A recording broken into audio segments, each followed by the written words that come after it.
আদম আলাইহিস সালাতু ওয়াস সালাম যে ঘটনার পরিপ্রেক্ষিতে হাওয়া আলাইহিস সালাতু ওয়াস সালামের কথায়, হাওয়া আলাইহিস সালামের কথায় যখন তিনি জান্নাতের ভিতরে নিষিদ্ধ ফল খেলেন, আল্লাহ না করেছিলেন ফল না খাওয়ার জন্য তিনি ফল খেলেন।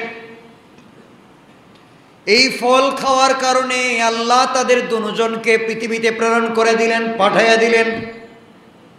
দীর্ঘদিন পর্যন্ত পৃথিবীতে ঘুরলেন। একজনকে দিলেন জিদ্দায়, একজনকে কোথায়? জিদ্দায়। আরেকজনকে কোথায়? শ্রীলঙ্কায়। আদম আলাইহিস সালাম হলেন শ্রীলঙ্কায়, মা হাওয়াকে আল্লাহ দিলেন জেদ্দায়। জেদ্দা এটা ছিল জাদ্দা, আমরা বলি জিদ্দা, এটা জাদ্দা মানে দাদি, দাদির শহর। হযরতে হাওয়া আলাইহিস সালামকে এখানে পাঠানো হয়েছিল। আর দুজনকে আল্লাহ একত্রিত করে পরিচয় করিয়ে দিয়েছিলেন কোথায়? আরাফার ময়দানে। পড়েন না সুবহানাল্লাহ। এই স্মৃতিকে আল্লাহ ধরে রেখে দিয়েছেন। আচ্ছা, যাই হোক, এটা উদ্দেশ্য না। যে কথা বলতে চাই মনোযোগ দিয়ে শোনেন। একজনকে পাঠালেন জেদ্দায়, একজনকে পাঠালেন শ্রীলঙ্কায়। আল্লাহ বুঝাতে চাইলেন এত দূরে দূরে দিয়েছি, এক জায়গায় দিয়েছিলাম, কথা শোনো নাই, এখন আবার একত্রিত হতে হলে দোয়া করতে হবে। আদম আলাইহিস সালাতু ওয়াস সালাম দোয়া করতে লাগলেন। দীর্ঘদিন বৎসরের পর বৎসর দোয়া করতে করতে যেই দিন আদমের তওবাকে আল্লাহ কবুল করে দোয়াকে কবুল করলেন, ওই দিন ছিল 10 মুহররম আশুরা। সুবহানাল্লাহ বলেন। এই দিনের কত দাম! এই দিন তো দোয়া কবুল হয়। কি কবুল হয়?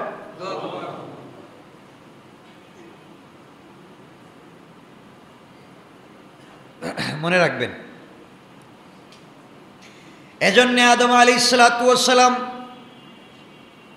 আল্লাহর কাছে প্রার্থনা করতে লাগলেন। বর্ণনায় পাওয়া যায় 40 বছর যাবৎ দোয়া করতে লাগলেন। অবশেষে 10 মুহররম তার দোয়াকে আল্লাহ কবুল করলেন। তার দোয়া কবুল হওয়ার কারণে পেরেশানি মুক্ত করলেন। যেই দিন আল্লাহ পাক তার দোয়াকে কবুল করে একত্রিত করে দিয়েছিলেন, যেই দিন তার দোয়াকে আল্লাহ কবুল করলেন, আল্লাহ বললেন তোমার দোয়াকে কবুল করলাম। ওই দিন কোন দিন ছিল? কয়টা পাইলাম? মনে থাকবে তো? 3 নাম্বার ঘটনা, হযরত ইদ্রিস আলাইহিস সালাতু ওয়াস সালামকে দুনিয়া থেকে সরাসরি বেহেশতে যেই দিন আল্লাহ উঠাইয়া নিলেন। কোরআনে পাকের একটি আয়াত ব্যাখ্যা অনেকে এভাবে করে থাকেন, ইদ্রিস আলাইহিস সালাতু ওয়াস সালাম জীবিত অবস্থায় দুনিয়া থেকে সরাসরি জান্নাতে প্রবেশ করেছেন। আমি বলি নাই, সকলে বর্ণনা করেছেন। আমি বলেছি কোরআনের এই আয়াতের ব্যাখ্যা অনেকেই করে থাকেন, ঠিক আছে তো? অনেকে আবার অন্যভাবে করেন। অনেকে কোরআনের আয়াতের এভাবে ব্যাখ্যা করেন যে হযরত ইদ্রিস আলাইহিস সালাম সশরীরে জিন্দা অবস্থায় যেই দিন দুনিয়া থেকে আসমানে উঠে গিয়েছিলেন, ওই দিনও ছিল 10 মুহররম আশুরা। পড়েন সুবহানাল্লাহ। কত দাম! আল্লাহ তাআলা কোরআনে কারীমের 19 নম্বর সূরা মারইয়ামের 56 এবং 57 নম্বর আয়াত থেকে আল্লাহ বললেন, ওয়াযকুর ফিল কিতাবি ইদ্রিস ইন্নাহু কানা সিদ্দীকান নাবিয়্যা ওয়া রাফা'নাহু মাকানান আলিয়্যা। আল্লাহ রাব্বুল ইজ্জত ওয়াল জালাল বললেন, স্মরণ করুন কিতাবে ইদ্রিসের কথা।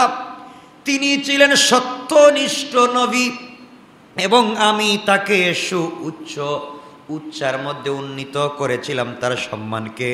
কোরআনে পাকের উচ্চে উন্নীত করার মধ্যে মতভেদ থাকলেও একটা ব্যাখ্যা এভাবে পাওয়া যায় যে আল্লাহ পাক রব্বুল ইজ্জত ওয়াল জালাল তাকে জীবিত অবস্থায় 10 মুহররম আশুরার দিনে আপার আসমানে উঠাইয়া নিয়েছিলেন। কোন সুবহানাল্লাহ।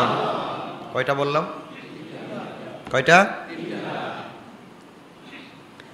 4 নাম্বার ঘটনা, হযরতে নূহ আলাইহিস সালাতু ওয়াস সালামের জামানায় যে প্লাবন এসেছিল, এই প্লাবনে সব যখন ভেসে গিয়েছিল, দুনিয়ার সব জায়গায় পানি ছিল। কোথায়? কথা বলা লাগবে। এখানে আমাদের নারিন্দে পানি ছিল নি নূহ আলাইহিস সালামের জামানায়? আর ছিল তো, সব জায়গায় পানি, গোটা সৃষ্টি জগৎ মানে জমিনের সব জায়গায় পানি। তাহলে এখানে ছিল? ছিল।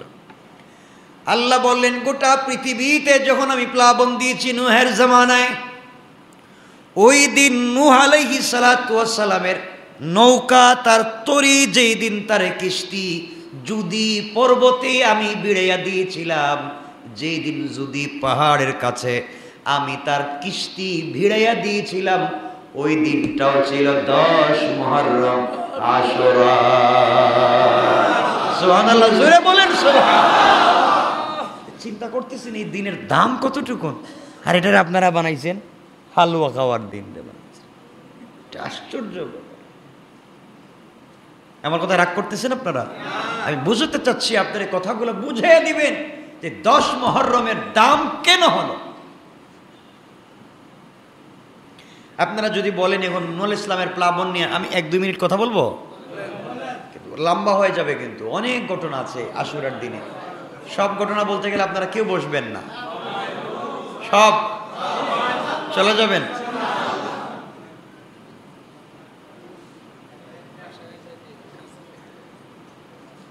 সংক্ষেপ করে করে বলছি, মনে রাখবেন।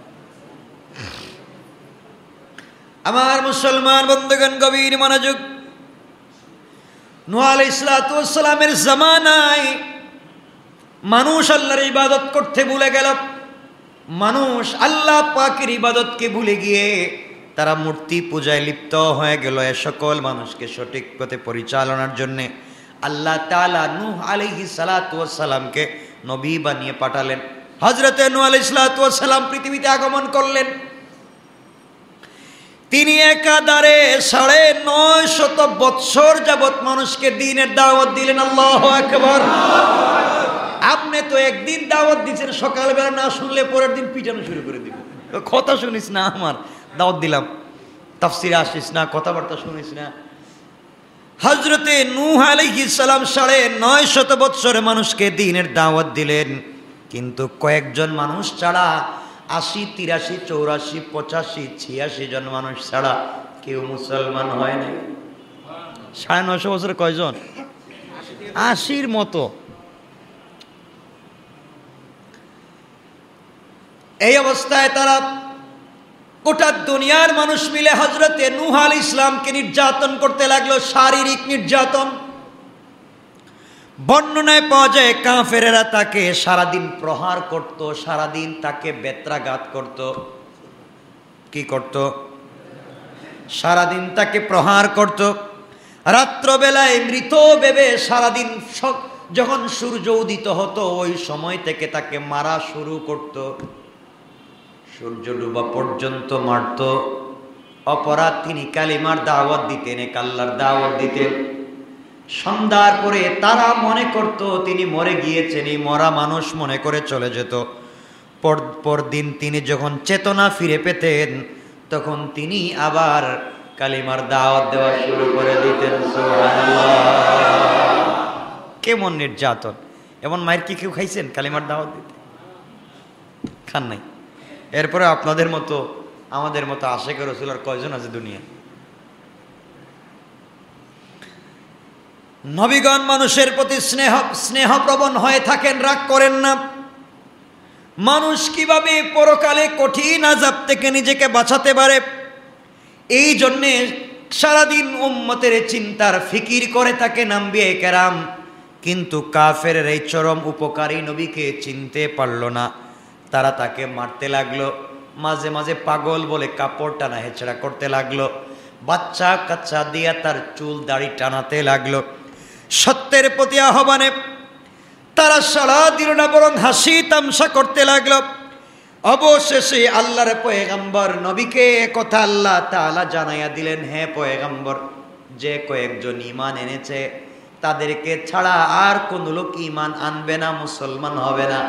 আপনি যতই দিনের দাওয়াত দেন, খাতামাল্লাহু আলা কুলুবিহিম ওয়া আলা সামঈহিম ওয়া আলা আবসারিহিম গিশাওয়া, আপনি যতই বুঝান, এদের দিলে মোহর মারা হয়েছে, এদের চোখে মোহর মারা হয়েছে, এদের কানে মোহর মারা হয়েছে, কান দিয়া শুনে না, চোখ দিয়া দেখে না, দিল দিয়া বুঝে না। এমন মানুষ আমাদের সমাজে আছে, সত্য দেখবার পরে মানতে চায় না, সত্য বুঝবার পরে মানতে চায় না। এরপরে ভালো মানুষকে ফাঁসাবার জন্য যারা দালালি করে, মনে রাখবেন এরা গাদ্দার আর জাহিল। আছে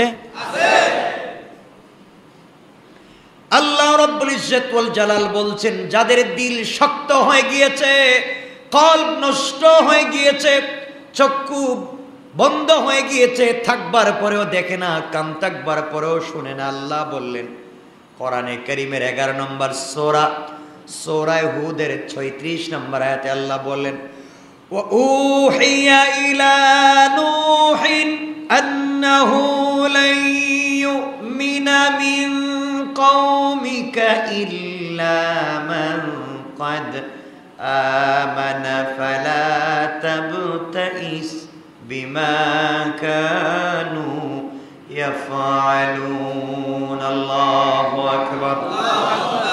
আল্লাহ নূহ আলাইহিস সালামের প্রতি ওহী করলেন, তিনি বললেন যারা ঈমান এনেছে তারা ব্যতীত তোমার কওমের অন্য কেউ ঈমান আনবে না, সুতরাং তারা যা করে তার জন্যে তুমি দুঃখিত হইও না। তারা তোমার পাঞ্জাবি ধরে টানে, গীবত শিকায়ত করে, সমালোচনা করে, সারাদিন তোমাকে পিটায়, রাত্রবেলা মরে গেছো মনে করে ফেলে দিয়া চলে যায়, তোমাকে কষ্ট দেয়, নির্যাতন করে, পাগল বলে। তুমি অন্তরের ভিতরে ব্যথা নিও না, কষ্ট নিও না, এদেরকে যাই বুঝাও না কেন এরা মুসলিম হবে না। এই কথাগুলা যখন আল্লাহ জানাইয়া দিলেন, নবীগণ তো মানুষের প্রতি স্নেহশীল, জানতে পারেন আহারে 950 বছর দাওয়াত দিলাম, এত লাখ লাখ মানুষ জাহান্নামে যাবে। তাই নূহ আলাইহিস সালাম আল্লাহ পাকের তরফ থেকে কথা জানতে পারলেন যে এই কাফেররা আর ঈমান আনবে না। তখন তাদেরকে উদ্ধারের জন্য তিনি নতুন চিন্তা করতে লাগলেন। চিন্তা করেন ভালো মানুষ কাকে বলে? যারা সারাদিন পিঠায়, রক্ত জড়ায়, পাগল বলে টানায় চেড়া করে। এখন আল্লাহ আয়াত নাজিল করার পরে একজন ভালো মানুষ চিন্তা করে এরপরেও কেমনে উম্মতকে বাঁচানো যায়। সুবহানাল্লাহ বলেন। এরপরেও চিন্তা করতেছেন কেমনে বাঁচানো যায়। তিনি দেখলেন তারা দুনিয়াতে যতদিন বেঁচে থাকবে ততদিন শুধু তাদের গুনাহ বাড়তে থাকবে না কমবে? তাদের গুনাহ বাড়তে থাকবে। আর দুনিয়ায় বেঁচে থাকলে তাদের গুনাহ যদি বাড়তে থাকে, পরকালে আযাব কমবে না বাড়বে? জীবিত থাকলে এদের বংশ বৃদ্ধি হবে। মুসলমান যে কয়েকজন আছে তাদেরকেও কোনো সময় কাফের বানিয়ে ছাড়বে। সুতরাং এই মুসলমানদেরকে আযাব থেকে মুক্ত করার জন্য, সম্পূর্ণ রক্ষা করার জন্য, কিয়ামতের দিনে কাফেরদের আযাব আর না বাড়াবার জন্য তিনি চিন্তা করতে লাগলেন কি করা যায়। তাদের দুনিয়াবী জীবনের অবসান ঘটান দরকার। তারা বেঁচে থাকলে আরো গুনাহ করবে, আরো কষ্ট দিবে, আল্লাহর রাগ বাড়বে। তাই তিনি আল্লাহ পাকের কাছে দোয়া করতে লাগলেন। তিনি বললেন কোরআনে কারীমের 71 নম্বর সূরা নূহের 26 এবং 27 নম্বর আয়াতে আল্লাহ বললেন, وقال نوح رب لا تذر على الأرض من الكافرين ديارا إنك إن تذرهم يضلوا عبادك ولا يلدوا إلا فاجرا كفارا رب اغفر لي ولوالدي ولمن دخل بيتي مؤمنا وللمؤمنين والمؤمنات ولا تزيد الظالمين إلا আল্লাহু আকবার। নূহ আলাইহিস সালাম আল্লাহর কাছে বলতে লাগলেন, হে আমার পালনকর্তা, হে আমার রব, পৃথিবীতে কাফেরদের মধ্য থেকে একটি গৃহবাসীকেও তুমি ছেড়ে দিও না। তুমি তাদেরকে ছেড়ে দিলে ওরা মুসলমানদেরকে গুমরাহ বানিয়ে ছাড়বে এবং জন্ম দিতে থাকবে দুনিয়ার জমিনে শুধু গুনাহগার আর কাফের। দুনিয়ার জমিনটাকে নষ্ট করে ফেলবে, শুধু গুনাহগার আর কাফের জন্ম দিবে আর মুসলমানদেরকে খতম করে ফেলবে। হে আমার পালনকর্তা, হে আমার রব, তুমি ক্ষমা করো আমাকে, আমার পিতা মাতাকে এবং যারা মুমিন হয়ে আমার গৃহে প্রবেশ করে তাদেরকে, এবং মুমিন পুরুষ এবং নারীদেরকে, যারা জালেমদের শুধুই ধ্বংস বৃদ্ধি করে দেয়। আয় আল্লাহ তাআলা, তুমি আমাদেরকে ক্ষমা করে দাও, আমাদের মা বাপকে ক্ষমা করে দাও, আর জালেম যারা আছে এদের ধ্বংস বৃদ্ধি করে দাও। দোয়াটা করলেন কে? নূহ আলাইহিস সালাম। কে? একজন মানুষ 950 বছর দাওয়াত দিচ্ছেন, কষার প্রতিদিন মায়ের খাইছেন। এমন উম্মতের দরদি নবী যখন আল্লাহর কাছে দোয়া করেছেন, আল্লাহ দোয়া ফিরিয়ে দিতে পারলেন না। আল্লাহ বললেন মনসুর। আল্লাহু আকবার। নূহ, তোমার দোয়াকে আমি মনসুর করে নিলাম, কাফেরদেরকে ধ্বংস করে ফেলবো, তাদের ধ্বংস অনিবার্য। এই ধ্বংস সাধনের জন্য আল্লাহ পাক সারা দুনিয়া ব্যাপী পৃথিবীর মানুষগুলাকে উপলব্ধি করাবার জন্য আল্লাহর আযাব গজব কেমন হয়, আল্লাহ যদি রাগ করে ফেলেন কতটুকুন রাগ করতে পারেন বুঝাবার জন্য দুনিয়াব্যাপী প্লাবন দিয়ে দিলেন। গোটা দুনিয়াব্যাপী প্লাবনের কথা, বন্যার কথা জানিয়ে নূহ আলাইহিস সালামকে একটা কিস্তি বানাতে বললেন। কি বানাতে? মানে কি? সবাই বলেন, আরেকটু বলেন। ঠিক আছে। মুমিনদেরকে বললেন, তিনি বলে দিলেন তোমরা নৌকা তৈরি করো, কিস্তি বানাও। হযরত নূহ আলাইহিস সালাম বলতে লাগলেন, আল্লাহ তাআলা, আমি কোথায় নৌকা বানাবো, কাঠ কোথায়, আর এই মরুভূমিতে নৌকা দিয়া লাভ কি? জীবনে যেখানে পানি আসে না, পানির জন্য আমরা হাহাকার করি, তাও বলতেছেন মরুভূমিতে নৌকা। আল্লাহ তাআলা বললেন বানাও, নির্দেশগুলো এভাবে আসলো, ওয়াসনাইল ফুলকা বিআয়ুনিনা ওয়া ওয়াহয়িনা ওয়ালা তুখাতিবনি ফিল্লাযীনা যালামু ইন্নাহুম মুগরাকুন। আল্লাহু আকবার। আল্লাহ রাব্বুল ইজ্জত ওয়াল জালাল বললেন, তুমি আমার তত্ত্বাবধানে এবং আমার ওহী অনুযায়ী নৌকা তৈরি করো। নৌকা বানাতে বলছেন কারে? কার তত্ত্বাবধানে? কার? সবাই বলেন। নৌকা বানাতে মিস্ত্রি বলতেছে নৌকে, তত্ত্বাবধান করবেন কে? চিন্তা করবেন। তিনি বললেন নৌকা তৈরি করা আমার তত্ত্বাবধানে, যারা সীমা লঙ্ঘন করেছে তাদের ব্যাপারে তুমি আমাকে কিছু আর বইল না। সুবহানাল্লাহ বলেন। যখন নৌকা বানানো হবে তোমার দরদ লাগবে, এদেরকে পিটামো, তুমি কিছু বইল না, কারণ তুমি তো উম্মতের দরদি নবী। তোমার সামনে যখন উম্মতগুলাকে কষ্ট পেতে দেখবা, তুমি আবার হাত উঠায় দিবা। আগে বলে দিলাম হাত উঠে লাভ নাই, কারণ আমি আল্লাহর রাগ যার উপরে উঠে যায়, সারা পৃথিবী তার পক্ষে থাকলে আমি যদি তার বিপক্ষে চলে যাই, কেউ তাকে বাঁচাতে পারবে না। ঠিক কিনা বলেন? আজকে যারা জালেম দুনিয়ার জমিনে জুলুম করছে, তাদের ক্ষমতা থাকতে পারে, আল্লাহ যদি তাদের বিরুদ্ধে চলে যায়, গোটা দুনিয়ার ক্ষমতা তাদেরকে বাঁচিয়ে রাখতে পারে ইনশাআল্লাহ। এজন্য আমার মুসলমান বন্ধুগণ, 11 নম্বর সূরা হুদের 37 নম্বর আয়াতে আল্লাহ বলে দিলেন, তুমি আমার তত্ত্বাবধানে আমার ওহী অনুযায়ী তুমি নৌকা নির্মাণ করো, যারা সীমা লঙ্ঘন করেছে তাদের ব্যাপারে তুমি আমাকে কিছু বইল না। নূহ আলাইহিস সালাম নৌকা বানাতে লাগলেন। আল্লাহকে বলেন, আল্লাহ নৌকা কয়তলা বানাবো? আল্লাহ বলেন 3 তালা। কয়তলা? 3 তালা। জীবনে বানাই নাই, নৌকাও দেখি নাই, তাও মরুভূমি এলাকা, ওর 3 তালা নৌকা বানাও। আমার বন্ধুগণ, হযরত নূহ আলাইহিস সালাম নৌকা বানাতে লাগলেন। কে বানাচ্ছেন নৌকা? নূহ আলাইহিস সালাম। তার কওম, তার জাতি, তার গ্রাম, তার শহরের মানুষ যারা আশেপাশে নূহ আলাইহিস সালামকে 950 বছর দেখছে। কয়শো বছর? 950 বছর দেখছে। একটা মানুষকে সারাদিন পিটাইছে, তাও কোনোদিন জবাব দেয় নাই। এমন একটা মানুষ এখন নৌকা বানাচ্ছে। দেখবেন আপনি 1000 ভালো কাজ করেন, আপনার প্রশংসা করবার লোক আপনি পাবেন না। আর আপনার যদি পান থেকে চুন পড়ে যায়, সমালোচকের অভাব নাই। ঠিক কিনা বলেন? জালেম, জানোয়ার যারা অল্পতে বিপদকামী হয়ে যায়। আমার কথা তো বুঝেন আপনারা মোটামুটি, নাকি? এতটুকুন বুঝলে চলবে। নূহ আলাইহিস সালাম নৌকা বানাতে লাগলেন, তার জাতি বিদ্রুপ করতে লাগলো।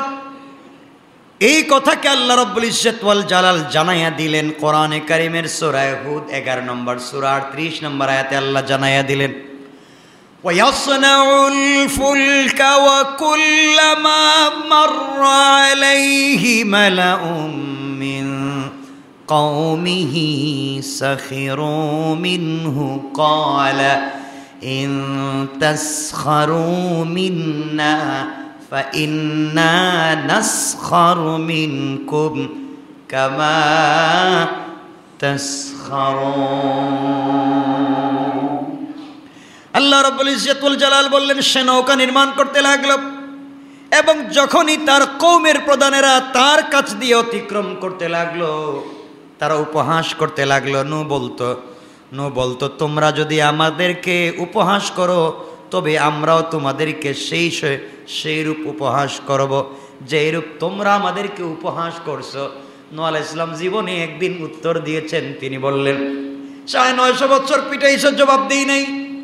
তোমাদের দরদি হইয়া কত কথা বলছি, আল্লাহর দরবারে কাকুতি মিনতি করছি।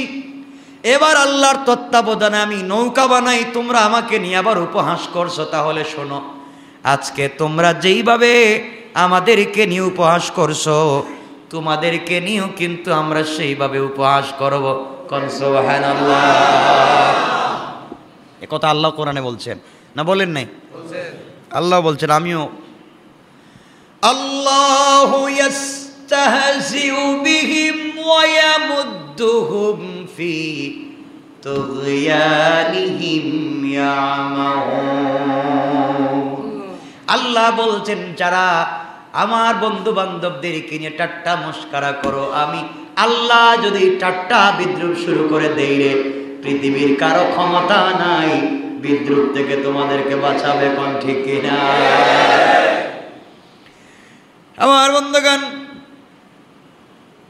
তিনি বলতে লাগলেন, অদূর ভবিষ্যতে তোদের উপর তুফান আসতেছে, শাস্তি আসবে, তোমাদের উপরে তুফান আসবে, তোমাদের বন্যা আসবে, পানিতে তোমরা ডুবে মরবে। তারা বলছে, পাগলেও তো শুদ্ধ করে সুন্দর করে কথা বলে। আমাদের বাপ দাদা 100 সিঁড়ি গেছে, কেউ জানে নাই মরুভূমিতে পানি আসতে, আর তুমি বলছো মরুভূমিতে বন্যা হবে। এই বলে যখন তারা উপহাস করতে লাগলো, তিনি বললেন, যদি হয়ে যায়, যদি বন্যা হয়ে যায়, যদি তুফান হয়ে যায়, আমরাও কিন্তু উপহাস করব। নবীর প্রতি তাদের বিদ্রুপের একটি বিরল ঘটনা আছে, বলবো নাকি? এগুলো বললে বাকি ওয়াজ কোন দিন করবো? এগুলো বললে তো আমি চাচ্ছিলাম যে একদিন, যেহেতু মানে আমি সব ঘটনা আপনাদেরকে শোনায়া দিই, এক অ্যালবামে থাকবে, আপনাদের কাছে মনে থাকবে। কারণ আমি তো একটা ঘটনা দিয়ে এক দিন ওয়াজ করতে পারি, বুঝেন না? তা আমি চাচ্ছিলাম সবগুলো বলে দিই,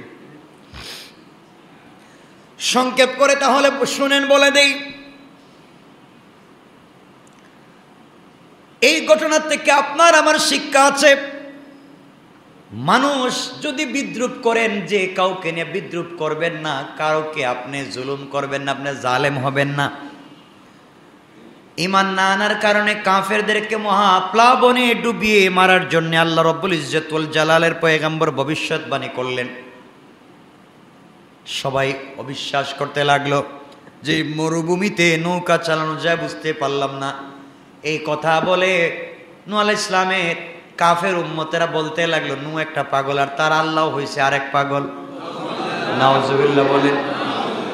নৌকা চলে নদীতে, এ দেখি নৌকা বানায় কোথায়? মরুভূমিতে। তার নূহ আলাইহিস সালামকে গালি দিতে লাগলো।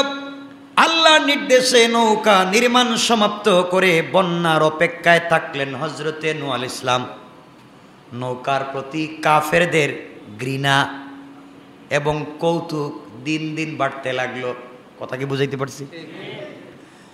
নৌকার প্রতি যখন মানুষের ঘৃণা এবং কৌতুক দিন দিন বাড়তে লাগলো, অসভ্যই কাফেরেরা এক পর্যায়ে পৌঁছে গেল যে নৌকা নিয়ে তারা তামাশা শুরু করে দিল। তামাশা চলে, তারা যখন নৌকায় যেত, নৌকার আশেপাশে যেত, তখন নৌকায় গিয়ে তারা দল বেঁধে টয়লেট করত। তা আসতে বললেন নাউজুবিল্লাহ। এই তামাশা তাদের একটা উৎসবে পরিণত হল। তারা বিভিন্ন এলাকায় মানুষ পাঠাইয়া খবর দিত, গুড়া পাঠাইয়া খবর দিত, আসো নূহের নৌকায় টয়লেট করো। বলেন নাউজুবিল্লাহ। দলে দলে লোক এসে অশ্লীল আনন্দ উপভোগ করে চলে যায়। মুসলমানগণ সংখ্যায় মাত্র কতজন? ধরেন 80 জন। 80 জন হলে কয় জোড়া হয়? মাত্র 40 জোড়া। মাত্র 80 জন মানুষ। কাফেরদের অভাব নাই। এই বেয়াদবি সহ্য করাও যায় না, প্রতিরোধও করা যায় না। কয়েকদিন যেতে না যেতেই দেখা গেল কাফের সমাজের ভিতরে কুষ্ঠরোগ দেখা দিল। কি রোগ দেখা দিল? কুষ্ঠরোগ দেখা দিল। দেহের ভিতরে ঘা হওয়া শুরু হলো। ঘাড় সরে না, যতই চিকিৎসা করা হয় তত ঘা তো কমে না, বরং বেড়ে যায়। ঘা দিয়েছেন কে? কোনো ওষুধই কাজ হয় না। কষ্ট সহ্য করা যায় না, পুরা দেশে হাহাকার। শুধুমাত্র কুষ্ঠরোগ হয় নাই 40 জন মানুষের, আর আসতে কোন না 80 জন। 40 জন পুরুষ, 40 জন নারী হইতে পারে। 80 জোড়া, 40 জোড়া, আর একজন নূহ আলাইহিস সালাম।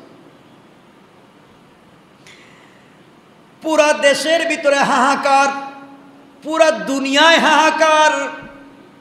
সবার মধ্যে শুধু কুষ্ঠরোগ দেখা দিয়েছে। একদিন একটি লোক নৌকায় গেল, কেউ বলছেন একজন বৃদ্ধা মহিলা অথবা বৃদ্ধ পুরুষ, যে কেউ হোক। এই বৃদ্ধ মানুষ হাঁটতে পারে না, বিছানায় পড়ে আছে, কুষ্ঠরোগে পচে গিয়েছে। তাও তারে 2, 4, 5 জন দইরা নিয়ে যাচ্ছে ওখানে টয়লেট করাবার জন্যে।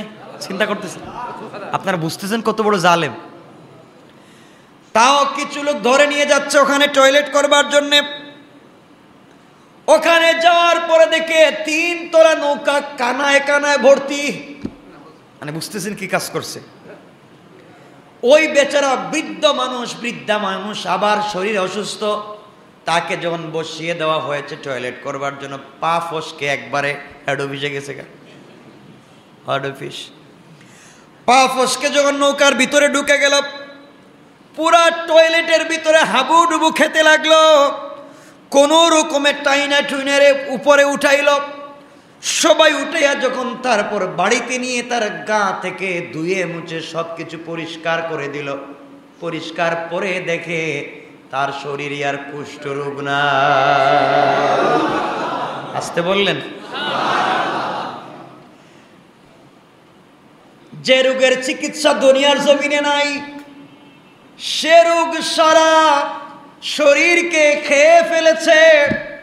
সে রোগ এখন দূর হয়ে গেছে, বেচারা সম্পূর্ণ সুস্থ। সকালবেলায় প্রতিবেশীরা তাকে দেখতেছে, সব থেকে বেশি অসুস্থ ছিল, সে সুস্থ হয়ে গেল। জিজ্ঞাসা করলো কোন ঔষধ ব্যবহার করলে, কোন মেডিসিন ব্যবহার করলে সুস্থ হলে? সে বলল আসলে মেডিসিন না, পা ফসকে পড়ে গেছিলাম। পা ফসকে নৌকার ভিতরে পড়ছিলাম, হেই বরকতের টেলায় সুস্থ। এখন সবাই মনে করছে তাইলে আরেকটু দেখা যাক, আরেকজন রে নিয়ে গেছে, এমন অসুস্থ ভিতরে ঢুকাইছে, আবার বাইর করছে।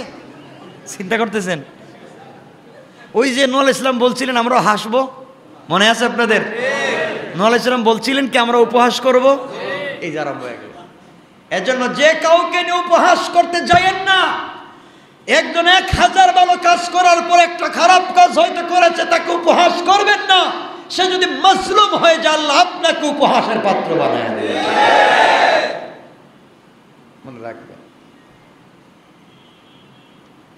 যখন এই লোকটা অসুস্থ হয়ে গেল, পুরা দেশের মানুষ বালতি নিয়া, প্লেট নিয়া, জগ নিয়া, ড্যাগ নিয়া, যা পায় তা নিয়ে দৌড়ায়। কই যায়? নৌকায় যায়। নৌকায় যায়, এতদিন তারা যায় কেন জমা করছিল তা বরকত মনে করে বাড়িতে নিয়ে আসে। মাথা থেকে পা পর্যন্ত মালিশ করতে লাগে। যারাই শরীরে লাগায় তারাই সুস্থ হয়ে যায়। কৌশল করছেন কে? এজন্য আমার আল্লাহ কোরআনে কারিমে বলছেন, আমি যদি কৌশল করি শয়তানি ঠিক করি। আল্লাহ বললেন, ওয়া মাকারু ওয়া মাকারাল্লাহ ওয়াল্লাহু খায়রুল মাকিরিন।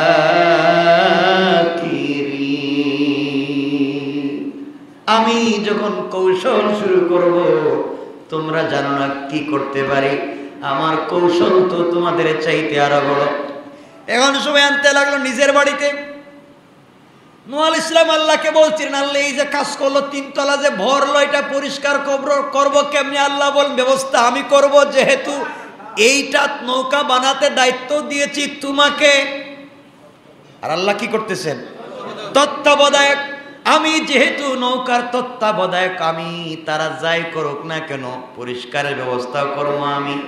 আমরা যদি আল্লাহর গোলাম হয়ে যাই, যত মানুষ আমাদেরকে গালি দেখ না কেন, আমাদের আল্লাহ কিন্তু ছেড়ে দিবেন না।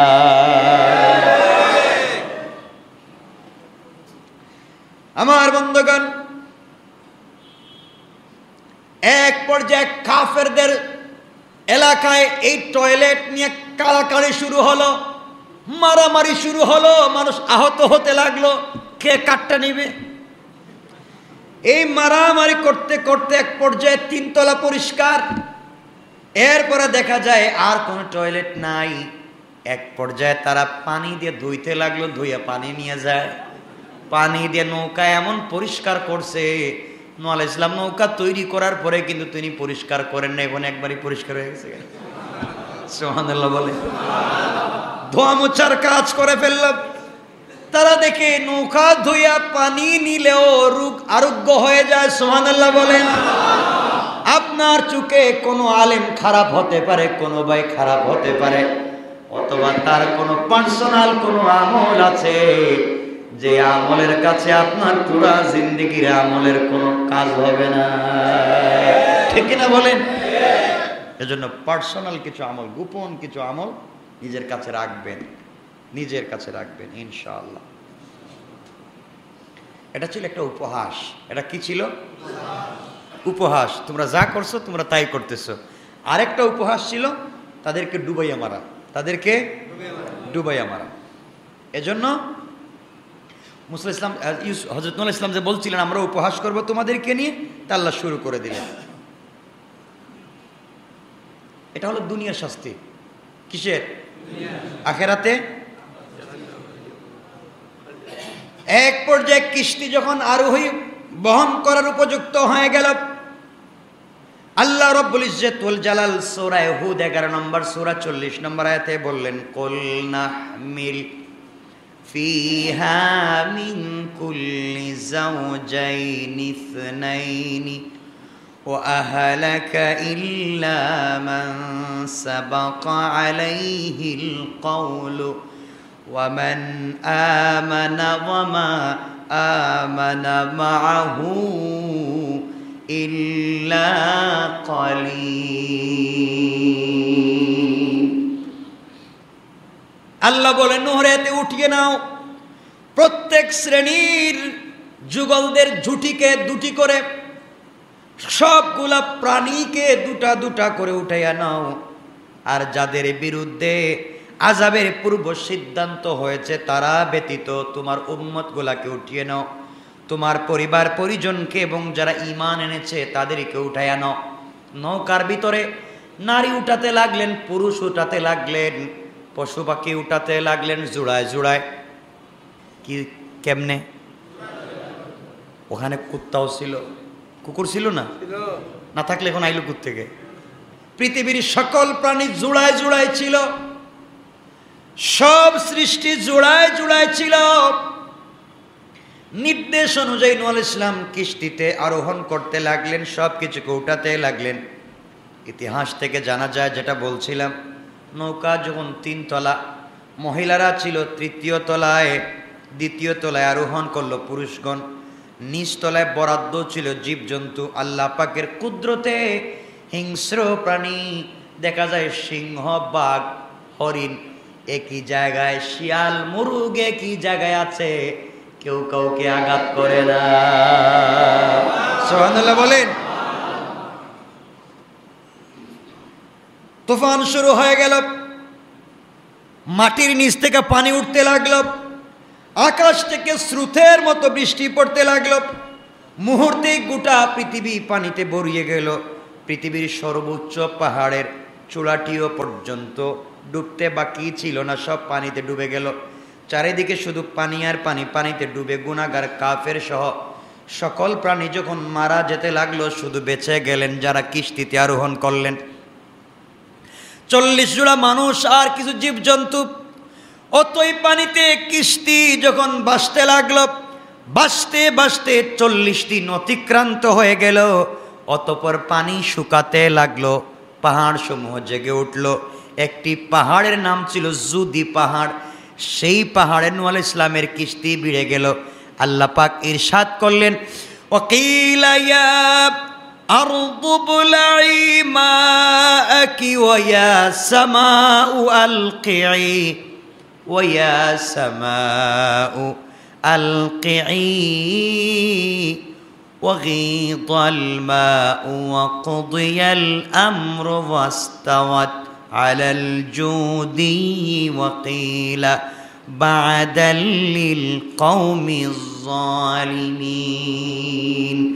আল্লাহ জানায় দিলেন, হ্যাঁ পৃথিবী, তুমি তোমার পানিগুলাকে গ্রাস করে নিয়ে যাও, হে আকাশ তুমি ক্ষান্ত হয়ে যাও।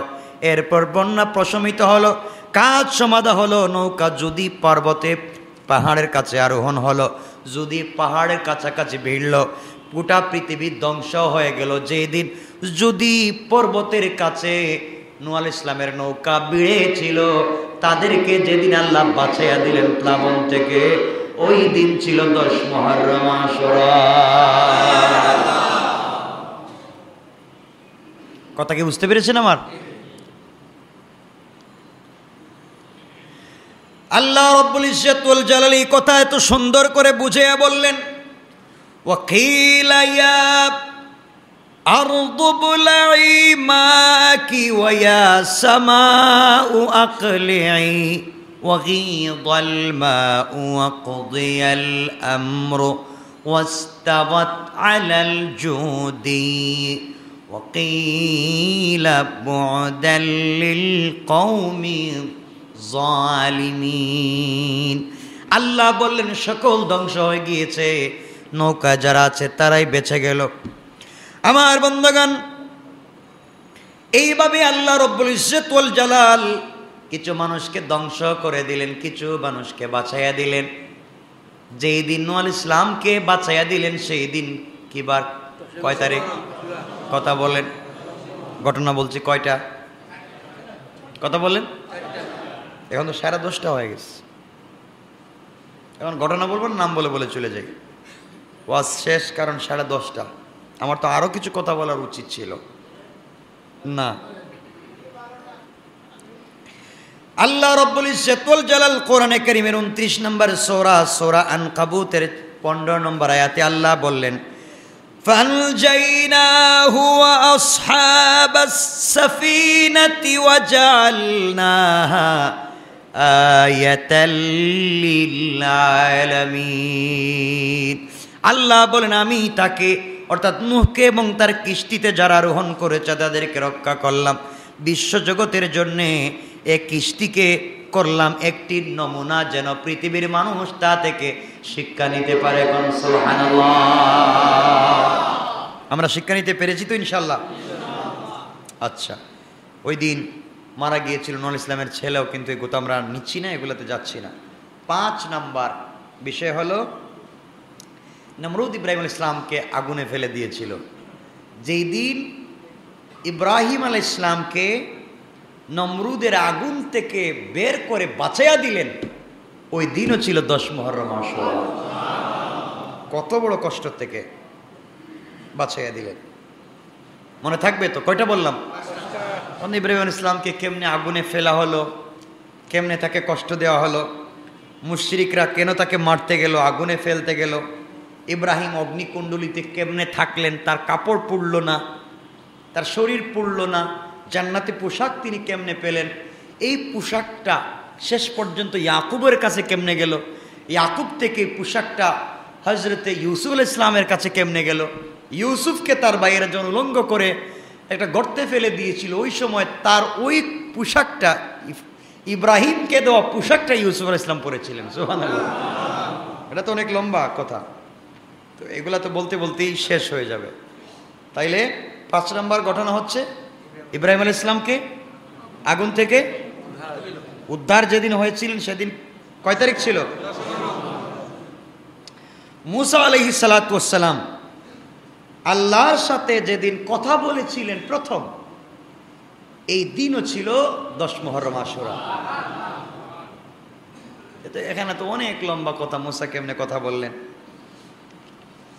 মুসা আলাইহিস সালাতু ওয়াস সালামকে যখন আল্লাহ তাওরাত দিলেন, ওই দিনও ছিল 10 মুহররম আশুরা। কয়টা বললাম? কি বল? 6টা 7টা। মুসা আলাইহিস সালামকে নবুয়ত দিলেন একটা ঘটনা, তাওরাত দিলেন আর একটা ঘটনা। মুসা আলাইহিস সালাম আল্লাহর সাথে কথা বললেন 10 মুহররম, মুসা আলাইহিস সালামকে আল্লাহ কিতাব দিলেন 10 মুহররম। কয়টা বলছি? 7টা। আরো অনেক কথা আছে, এগুলা তো সব বলতে গেলে আজকে তো নাম বলে বলে যাচ্ছি, আর ওয়াজ করা সম্ভব না। 8 নম্বর ঘটনা হলো ইউনূস আলাইহিস সালাম মাছের পেট থেকে যেদিন রক্ষা পেলেন, ওই দিনও ছিল 10 মুহররম আশুরা। আপনারা কি চান? আর এই দিনটা আপনারা বানাইছেন কি? এরপরে হচ্ছে ইউনূস আলাইহিস সালামের এই ঘটনাটা অনেক করুণ এবং অনেক শিক্ষণীয়। হজরতে মুসা আলাইহিস সালাতু ওয়াস সালাম যেদিন দরিয়া পার হয়ে গিয়েছিলেন ফেরাউন থেকে, যেই দিন, ওই দিন ছিল 10 মুহররম। কয়টা বললাম? কয়টা? 9টা। 10 নম্বর ঘটনা হলো ফেরাউনকে তো ধ্বংস করলেন আল্লাহ। 10 নম্বর হজরতে দাউদ আলাইহিস সালামকে আল্লাহ যখন রাজত্ব দিয়েছিলেন, যেই দিন রাজত্ব পাইলেন কে? দাউদ। এই দিনও ছিল 10 মুহররম আশুরা। কিন্তু দাউদের রাজত্ব পাওয়ার একটা বিশাল ঘটনা আছে, যুদ্ধ আছে। কয়টা বললাম? 11 নম্বর হলো হজরতে দাউদ আলাইহিস সালামের ছেলে হজরতে সুলাইমান আলাইহিস সালাম হারানো রাজ্য যেদিন ফিরে পেয়েছিলেন, এ দিনও ছিল 10 মুহররম আশুরা। এই দিনের কত দাম, আর আপনারা এই দিনরে মানাইছেনটা কি? আচ্ছা, 12 নম্বর হচ্ছে ঈসা আলাইহিস সালাম চতুর্থ আসমানে যেদিন উঠে গিয়েছিলেন, ওই দিনও ছিল 10 মুহররম আশুরা। কয়টা বলছি? 13 নম্বর হচ্ছে হজরতে ঈসা আলাইহিস সালামকে যেদিন আল্লাহ কিতাব দিয়েছিলেন ইনজিল, ওই দিনও ছিল 10 মুহররম আশুরা। 14 নম্বর ঘটনা হচ্ছে আইয়ুব আলাইহিস সালামকে দীর্ঘদিন অসুস্থ থাকবার পরে যেদিন সুস্থ করেছিলেন, ওই দিনও ছিল 10 মুহররম আশুরা। 15 নম্বর ঘটনা হচ্ছে ইয়াকুব আলাইহিস সালামের ছেলে হযরত ইউসুফ আলাইহিস সালাম যখন হারিয়ে গিয়েছিলেন, যেদিন তিনি আবার বাবার কাছে ফিরে গিয়েছিলেন, ওই দিন ছিল 10 মুহররম আশুরা। কি ঘটনাগুলা! ইউসুফ আলাইহিস সালামের এই ঘটনা তো আপনারা জানেনই, এবং এটা হৃদয় বিদারক একটা ঘটনা। কয়টা বলছি? 16 নম্বর ঘটনা হচ্ছে এই পৃথিবী আল্লাহ যেদিন সৃষ্টি করেছেন, এই দিনও ছিল 10 মুহররম আশুরা। পৃথিবী কয়টা বলছি? 17 নম্বর হচ্ছে এই পৃথিবীতে যেদিন প্রথম বৃষ্টিপাত হয়, এই দিনও ছিল 10 মুহররম আশুরা। 18 নম্বর হচ্ছে এই পৃথিবীতে যেদিন কিয়ামত সংগঠিত হবে, ওই দিন 10 মুহররম শেষ ঘটনা 19 নম্বর। কোন নম্বর? হযরতে হুসাইন রাদিয়াল্লাহু তাআলা আনহুকে কারবালার প্রান্তরে যেদিন শহীদ করা হয়েছিল ওই দিনও ছিল 10 মুহররম আশুরা। তো এত এত এত এত ঘটনার কারণে এই দিনের দাম অনেক অনেক অনেক গুণ বেশি। যে কোনো কারণে এই দিনের দাম বেড়ে যায়নি।